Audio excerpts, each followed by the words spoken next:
ஆண்டவர் ரட்சகருமாகிய இயேசு கிறிஸ்துவின் மகிமையான நாமத்திற்கு ஸ்தோத்திரமும் கனமும் துதியும் உண்டாவதாக. இந்த வருடத்திலும்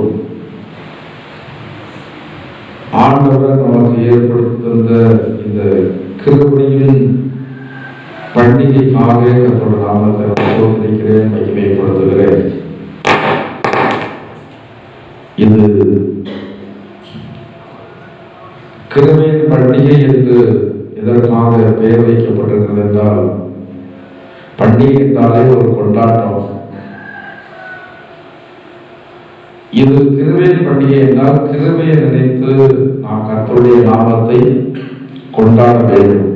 பண்டிகை என்பது ஒரு மகிழ்ச்சியான ஒரு நேரம். பண்டிகை வேளையில் இந்த மகிழ்ச்சி நாமும் அனுபவித்து இந்த மகிழ்ச்சியை மற்றவர்களுக்கும் நாம் கொடுக்கிறதான ஒரு பழக்கம் பண்டிகை நாட்களில் உண்டு. அதே போல இது கிருபையின் பண்டிகையாக இருக்கிறபடினால் நாமும் இந்த கிருபையை கொண்டாடி மற்றவர்களும் இந்த கிருபையை கொண்டாடும்படியாக நாம் காரணமாக அமைய வேண்டும். கிருபை இல்லாமல் இந்த பூமியிலே நமக்கு ஒன்றுமே இல்லை. நம்மை நினைத்து பார்க்கும்போது ஒரு காரியத்தை தான் நாம் அறிய முடியும், நாம் பாவி என்பதை தான் நாம் அறிய முடியும். அப்போஸ்தலனாகிய பவுல் கூட அவர் சொல்கிறார், அவருடைய கிருபையை நினைத்து பார்த்தபடினால் அவர் சொல்றார், நான் பாவிகளிலே பிரதான பாவி. ஆனால் நான் அதிகமாக பிரயாசப்பட்டேன், பாடுபட்டேன், அதுக்கெல்லாம் பொறுப்பு நான் இல்லைன்னு சொல்றாரு. நான் பட்ட பிரயாசத்திற்கெல்லாம் பொறுப்பு நான் கிடையாது. எனக்குள் வாசமாய் இருந்த அந்த கிருபை தான் என்னை பிரயாசப்பட வைத்தது. நம்ம அநேகர் நாம் செய்கிறதால சில நற்காரியங்களை நினைத்து நம்மளை மேன்மையாக எண்ணி கொடுக்கிறோம். நம்மை மேன்மையாக எண்ணுவதற்கு ஒன்றுமே இல்லை, ஒன்று கிடையாது. நாம் எப்போதுமே நினைப்பது நான் ஒரு ஜீரோ தான், நான் ஒண்ணுமே கிடையாது. எல்லாம் ஆண்டவர் இயேசுடைய கிருபை. அதிகமாக ஒளிக்கிட பயன்பட்டதான அப்போஸ்தலனாகிய பவுல் எனக்குள் வாசமாய் இருந்ததால் அந்த தேவ கிருபை அப்படி என்னை நடத்தினது என்று சொல்கிறார். இந்த அப்போஸ்தலனாகிய பவுல் எப்படி நினைத்தாரோ அதே நினைவுதான் நம் வாழ்க்கையிலும் இருக்க வேண்டும். இந்த கிருபைகளை ஞானவான்கள் உணர்ந்து கொள்வார்கள் என்று சொல்லப்பட்டிருக்கிறது. கிறிஸ்தவர்களாக இருந்தாலும் நிறைய பேர் இந்த கிருபையை உணராதவர்களாகத்தான் இருக்கிறார்கள். கிருபையை நாம் அதிகமாக உணர்ந்தால் இன்னும் தேவ கிருபை நம் வாழ்க்கையில உண்டாகும். ஒவ்வொரு நாளும் நாம் அநேக வித புதிய நன்மைகளை எதிர்பார்க்கிறோம். புதிய நன்மைகளை எதிர்பார்க்கிறோம். சரீர பிரகாரம் நன்மைகளை எதிர்பார்க்கிறோம். ஆனால் இவைகள் எல்லாவற்றை விட பக்தர் பாடுகிறார், இன்னும் தேவை கிருபை தாம், இன்னும் எனக்கு அதிகமான கிருபை செய்ய தாருங்கள். தேவனுடைய பிள்ளைகளாகி நமக்கு இந்த பூமியில ஒன்றுமே தேவையில்லை, கிருபை இருந்தால் போதும்.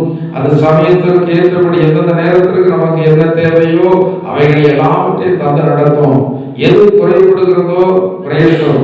ஆனால் தேவனுடைய கிருபை நம்மில எந்த காரணம் கொண்டும் குறைபடவே கூடாது. வேதத்தில் ஒரு வசனத்தை எடுத்து வாசிப்போம். ஏசாயா தீர்க்கதரிசன புத்தகம் 55ஆம் அதிகாரம் 3ஆம் வசனத்தை வாசிப்போம்.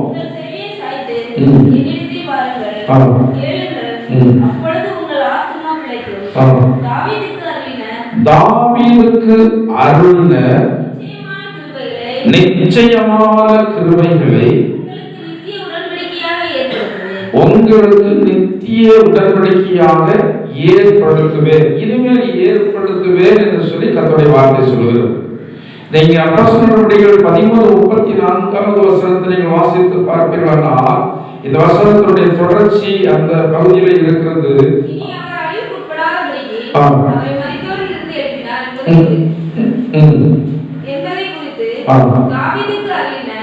தாவீதுக்கு அருளின நிச்சயமான கிருபைகளை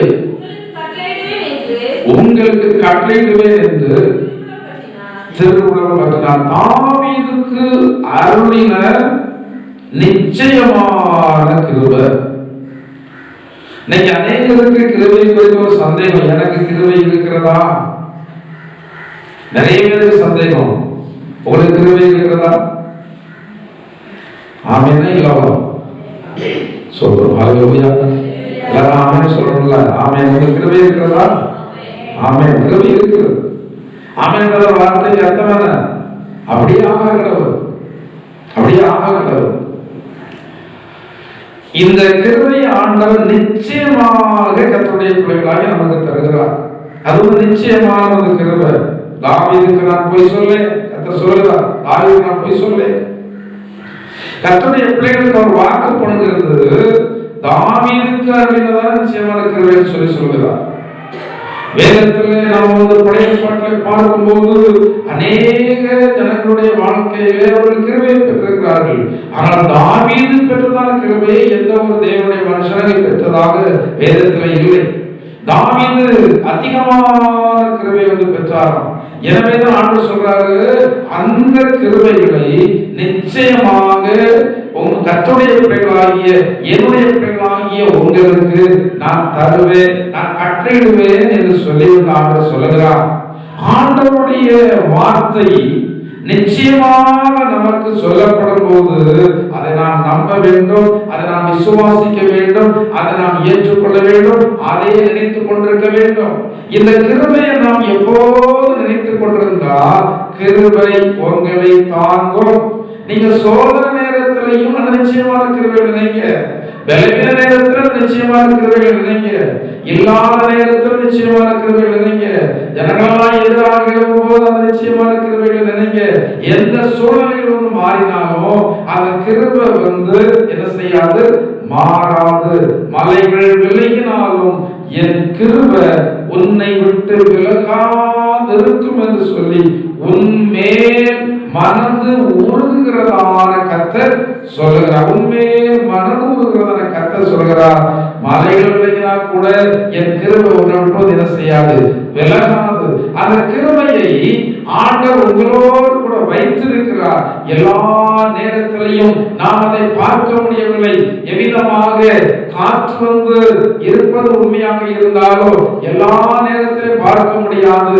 எல்லைகள், அதாவது மரங்கள் அசைகிறதான நேரத்தில் மட்டும் நாம் பார்க்கிறோம், மற்ற நேரத்தில் பார்க்கிறது இல்லை.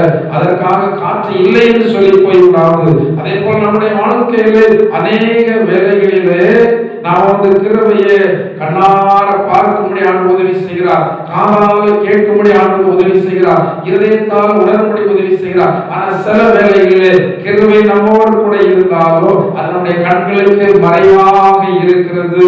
கண்களுக்கு மறைவாக இருக்கிறபடினால கிருபை இல்லை என்று சொல்லி சொல்ல முடியாது. ஏனென்றால் நம்மிடத்துல வார்த்தையை சொல்லி இருக்கிறது, வானத்தையும் பூமியும் உண்டாக்கினால கர்த்தர் அவர் நிச்சயமான கிருபைகள், தாவீதுக்கு நிச்சயமான கிருபைகள். எந்த ஒரு தேவனுடைய மனுஷனை ஒரு மேற்கோள் காட்டாமல் அவர் தாவீதுக்கு கிருபைகள் என்று சொல்லி சொல்லுகிறார்.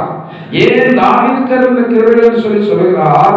தாவீதுக்கு எல்லா காரியத்திலும் கிருபை இருந்தது, ஒரு காரியத்தில் அல்ல, எல்லா காரியத்திலும் கிருபை இருந்தது. அவருடைய சரீர சுகத்தில் ஒரு கிருபை இருந்தது, அவருடைய பாதுகாப்பில் கிருபை இருந்தது, அவருடைய ராஜாங்கத்தில் கிருபை இருந்தது, அவருடைய பிள்ளைகளிடத்தில் கிருபை இருந்தது, அவருடைய குடும்பத்தில் கிருபை இருந்தது, அவருடைய முதிர் வயதில் கிருபை இருந்தது. எல்லா காரியத்திலையும் கர்த்தருடைய கிருபை அவருக்கு இருந்தது. அந்த கிருபையைத்தான் ஆண்டவர் நமக்கு சொல்கிறார், நிச்சயமான கிருபையை நான் உனக்கு கட்டளையிடுவேன் என்று சொல்லி சொல்கிறார்.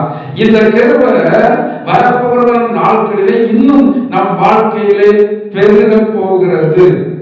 கிருபையை நாம் எவ்விதமாக சம்பாத்தியம் பண்ணி கொள்ள வேண்டும் என்பதை நாம் முதலாவது நன்றாக அறிய வேண்டும். இந்த கிருபை எங்கேயுமே கிடைக்காது. பணம் கொடுத்து தேவ கிருபையை வாங்க முடியாது. படிப்பை பணம் கொடுத்து வாங்கிவிடலாம், ஒரு மேன்மையான பொருளை காசு கொடுத்து வாங்கிவிடலாம், தங்கத்தை காசு கொடுத்து வாங்கி விடலாம், வேலையை காசு கொடுத்து வாங்கிடலாம், எல்லா காரியத்தையும் காசு கொடுத்து வாங்கிடலாம். ஆனா கிருபையை மட்டும் எங்க போனாலும் வாங்கவே முடியாது. கிருபையை சம்பாத்தியம் ஒரே இடம் தேவனுடைய சமூகம், தேவனுடைய சன்னிதானம், தேவனுடைய பாதபீடம். இந்த இடத்துல தான் தேவனுடைய கிருபை கிடைக்கும். ஆண்டவரை ஏமாற்றிலாம் வாங்க முடியாது.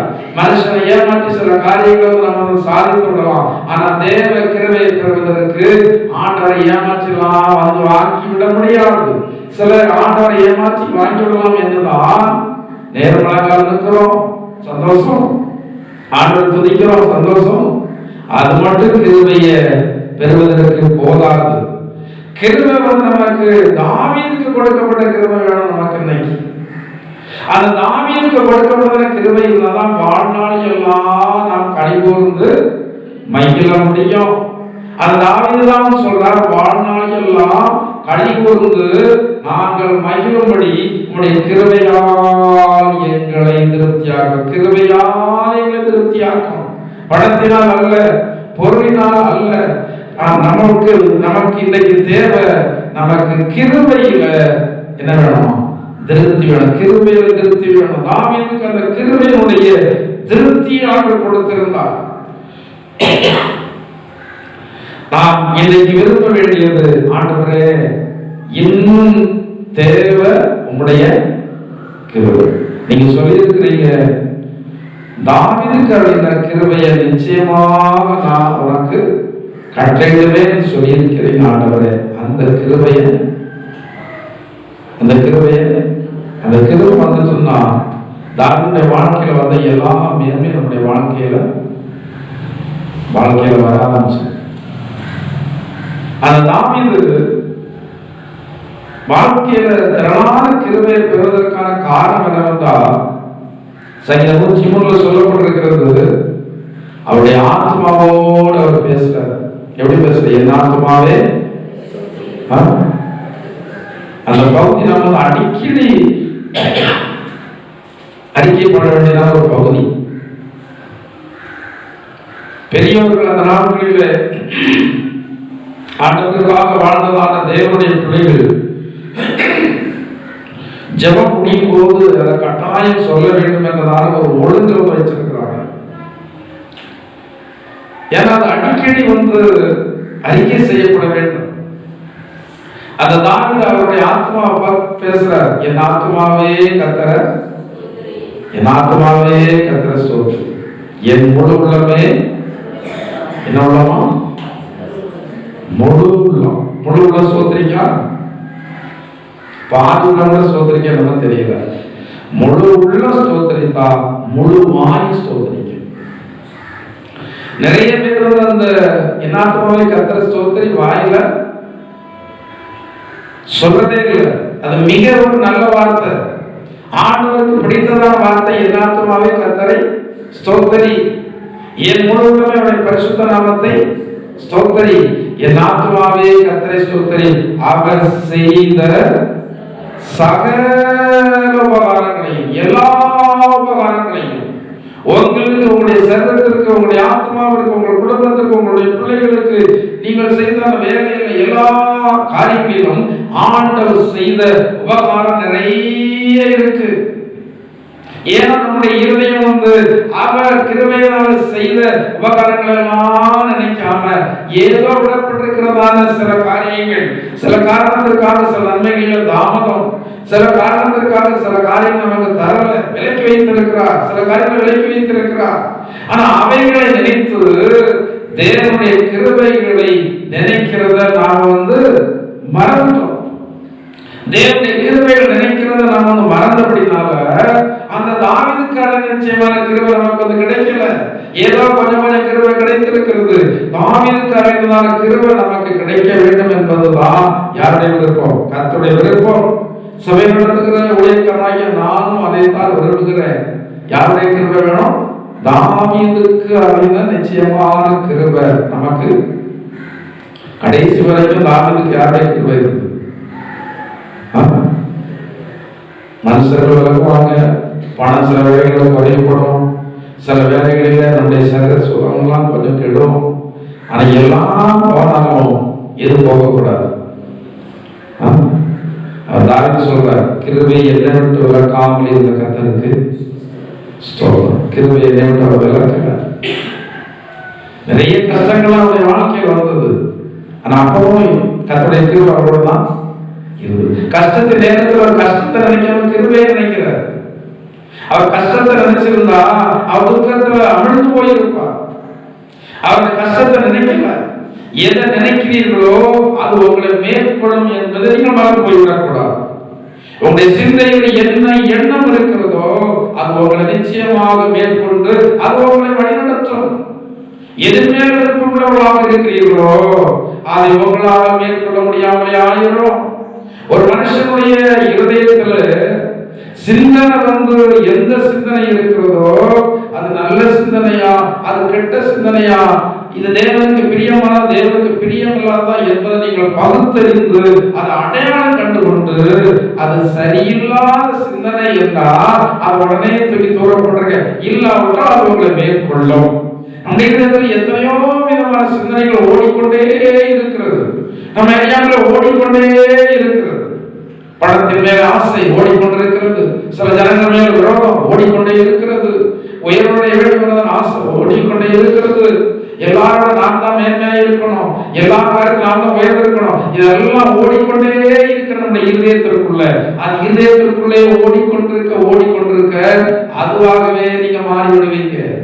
இந்த கிருபை உங்களுடைய இதயத்துல ஓடிக்கொண்டே இருக்குமானால், இந்த கிருபை உங்களுடைய இதயத்துல சிந்தனையில் இருக்குமானால், சொல்லப்பட்டிருக்கிறது அல்லவா, தேவனுடைய ஆலயத்தின் நடுவில் கிருபையை நாங்கள் என்ன செய்வோம்?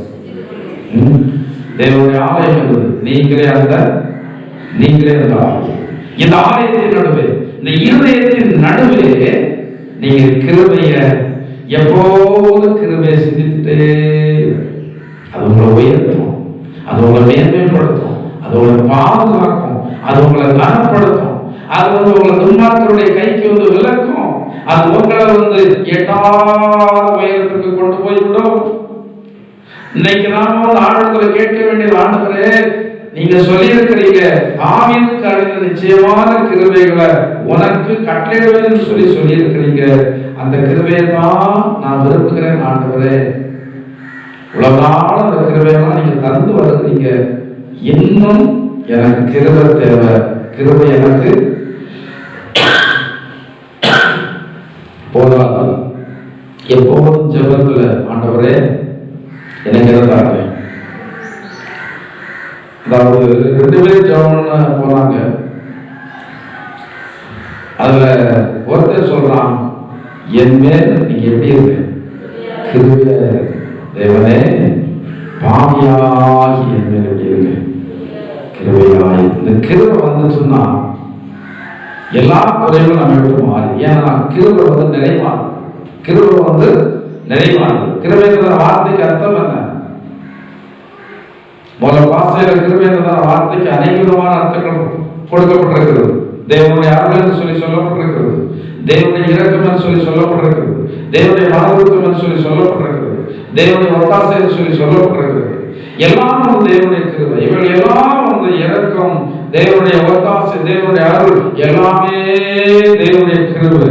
இந்த கிருபையை நீங்கள் நினைச்சு நினைச்சு நினைச்சு நினைச்சு இந்த கிருபையை நீங்க என்ன செய்யணும்? என்ன செய்ய? கிருபை பெற்றதான ஜனங்களாகிய உங்களுக்கு முன்னாடி எதுவுமே இருக்க முடியாது.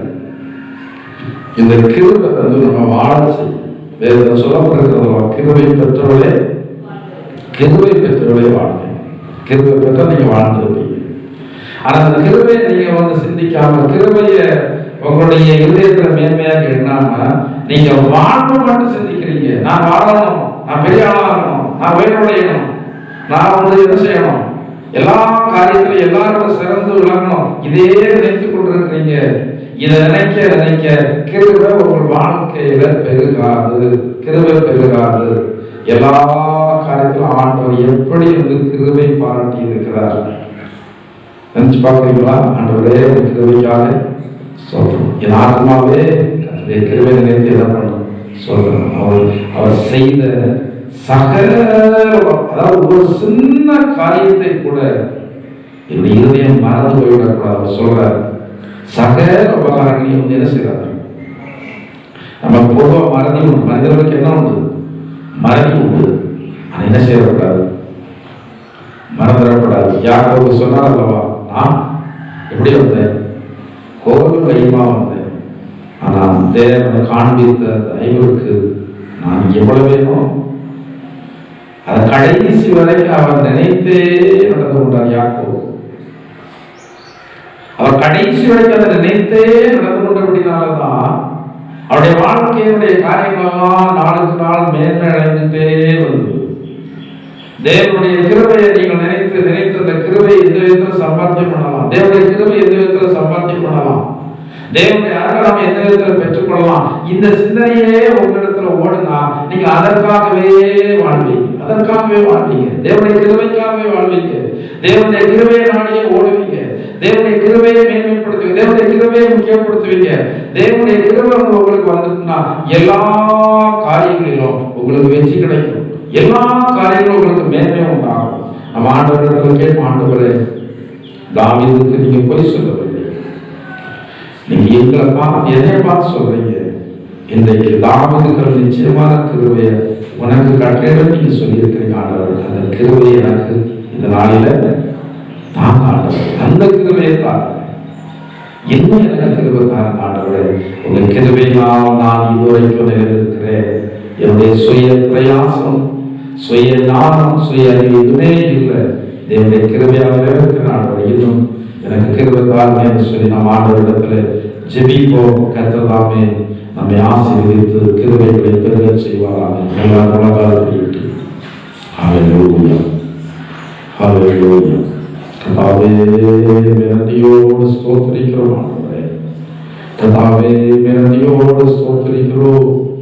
உங்க கிருபையை எங்களுக்கு இன்னும் பெருக செய்யுங்க ஆண்டவரே.